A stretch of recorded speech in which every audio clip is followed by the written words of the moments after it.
Ousmane Khalife, Beyrouth, RFI. En Libye également, l'organisation État islamique subit une vaste offensive des forces pro-gouvernementales. Ici, ça se passe à Sirte, le principal fief des djihadistes dans le pays. Plusieurs groupes armés qui soutiennent le gouvernement de Tripoli, reconnu par la communauté internationale, sont en passe de l'effacer de la cité. Explication, Nicolas Pâtissier. L'offensive des troupes du gouvernement d'union nationale, basée à Tripoli, dure depuis le 12 mai dernier. Plus nombreux et mieux armés, plusieurs groupes loyalistes ont rapidement reconquis les villes, ports et installations pétrolières pris par l'État islamique dans un rayon de 200 km autour de Sirte. Chassés du port et des quartiers résidentiels, les djihadistes seraient encerclés dans un secteur de 5 km². L'heure est à l'optimisme pour le colonel Reda Issa, porte-parole des troupes gouvernementales, au micro MCD de Hassan Husseini. Le quartier côtier de Sirte et le port sont sous notre contrôle. Nous contrôlons toute la région entre Sirte et Bin Jawad. Et grâce à Dieu, tout cela finira bientôt.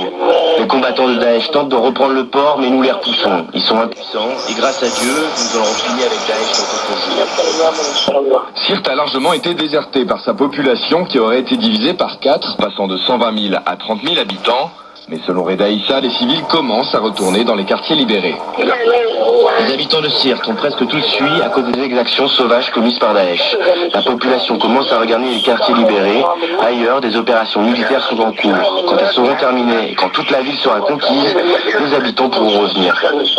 Acculés, les combattants de l'État islamique restent dangereux. Dans la journée, 3 attaques suicides ont été lancées contre les troupes gouvernementales et contre un hôpital de campagne. 1 mort et 4 blessés, selon un premier bilan officiel. Et les précisions de Nicolas Pâtissier sur RFI. En Afrique toujours, que s'est-il vraiment passé ces dernières heures à la frontière entre l'Éthiopie et l'Érythrée? Asmara accuse ce matin Addis Abeba